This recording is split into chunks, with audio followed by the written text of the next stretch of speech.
My identity as sociologist is, like most writers, entirely bound up with my life history. I was raised on a council estate on the northern edge of Hull, a northern English town in the 1970s and 1980s. These places were originally conceived as part of a utopian experiment with community and space. The utopian planners of the 1960s imagined that they could solve all of the problems of post-war Britain by reconstructing the life world of the British working classes through the control of space. History and circumstance proved them wrong, and by the 1970s, the dream of the estate as utopian community had collapsed into a nightmarish reality of dystopic space, characterised by high levels of unemployment, social fragmentation, anarchy and crime. Although the idea of the estate was flawed in the first place, because these new spaces tore people out of their life worlds and displaced them to new purpose-built encampments, social and political change and the rise of neoliberalism also led to the transformation of these utopian spaces into hopeless dystopias. My early life on the estate was characterised by experiences of familial unemployment, poverty, lack of opportunity, and a foreclosed sense of the future. I experienced the ruined landscape of Hull, my city, with a sense of curiosity and anxiety. From my childhood perspective, the ruins, old warehouses, deserted docklands and other derelict places were spaces of transgression. They were beyond the pale of normal society and therefore opened up space for exploration and possibility. They were exciting, frightening, and anything could happen there. But I also told a story of decline, decay and collapse. They signal the death of a particular kind of society, a society of my family, a society of the old working class. Since we could not live in the ruins, which were haunting, quiet, serene spaces, we moved to the new utopias, the estates, which were made for us, but which had already started to collapse into dystopias of social fragmentation. Before I was born, these places promised new opportunity for the working classes, but it was not long before they started to represent a new kind of urban prison, a delimited space cut off from the rest of the world, which destroyed a person from the inside out. Growing up under these conditions, I was socialised in the struggle between the old zombie working class turned underclass and the shiny new class of a neoliberal elite that Margaret Thatcher had brought into the world. I still consider myself a child of this class war.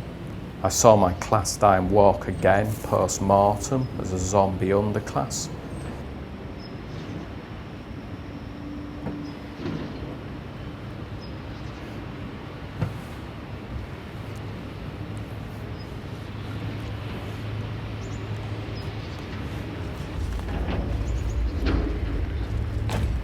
This person has plants and everything you would have in a home, and it looks as though somebody still lives here. So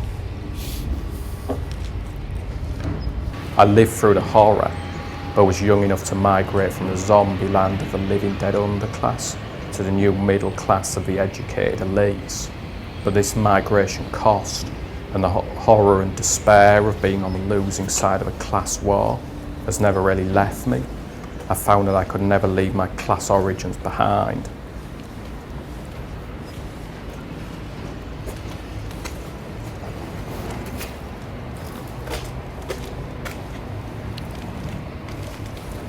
And then to think these kind of places are situated so close to new office buildings, where even from here, almost from here, you can see people working at their desks in their offices, and maybe 100 yards away there are people living in a kind of squatter camp that you would imagine only exists in third world countries, and yet here in a kind of developed global city there is these kind of places. And as I said, it's impossible to find a way in to this building, and the inside of the building seems to be, it's just completely empty. Thrown into this Hobbesian, Nietzschean world, though I could not use the language of the elites yet, my first experience of sociology was reading Marx's work on communism. The language of exploitation, alienation and struggle explained my reality then and still colours my view of the world today. It was not simply that I understood the injustice of an unequal world, but that I could feel inequality, alienation and despair, and see how these emotions mapped onto the desperate spaces of my city. I could literally walk through inequality, alienation and despair and see how the haunting ruins of the old working class and the hopeless anomic spaces of a new underclass reflected my existential state, which was itself a product of my socialisation into a world of class struggle and class defeat. Even today, my inspiration remains Marx, who spoke of the greatness of people who can build the world around them and are endlessly creative and enormously expressive. Of course, Marx knew of the horrors of immiseration, alienation and labour, where we are little more than cogs in a meaningless machine, and he taught me how to understand the despair that coloured much of the world around me. It was this experience more than any other which led me to the study of utopian thought and utopian space. I started with Plato, explored More and the other great utopian thinkers, before returning to banal utopias, those places in the contemporary city which have either been destroyed or reconstructed on the basis of utopian thought.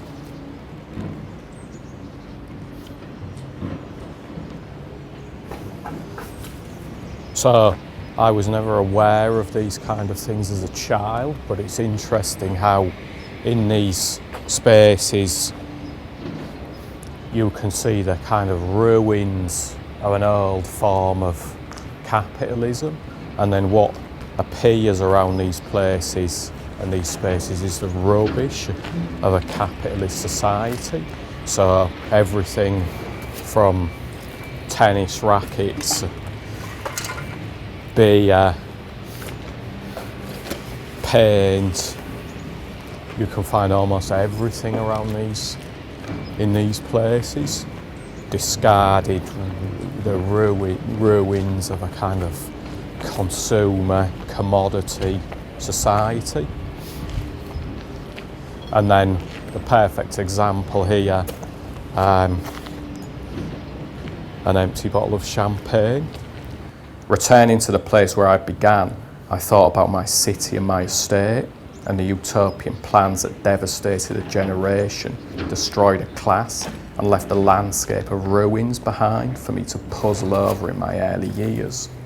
Against the champions of regeneration who would like to save these places for the neoliberal world, I do not think the underclass will ever be saved by this brand of economics, because capitalism is an economics of power and an economics of winners and losers that must sacrifice some to the rubbish heap of history.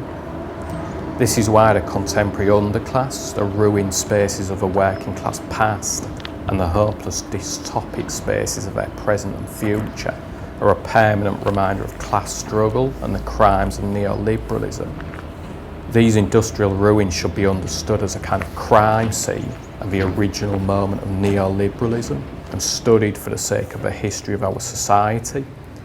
We need this project more than ever before today, because crash era neoliberalism is in the process of generating a new age of ruins. We see this new age of ruins emerging daily in our cities as the kind of excremental remainder of the form of apocalyptic economics that has taken hold of our lives. I am keenly aware of this need for a new critique of capitalism because of my own existential condition and socialisation in the old ruins and hopeless dystopias of the first wave of neoliberalism. I think that we must resist this new wave of ruination and oppose the idea of apocalyptic economics, which suggests that there is some kind of ruin value in urban dereliction, because we cannot condemn our children to life in new economic dystopias. They matter too much to be sacrificed to the neoliberal god of the bottom line.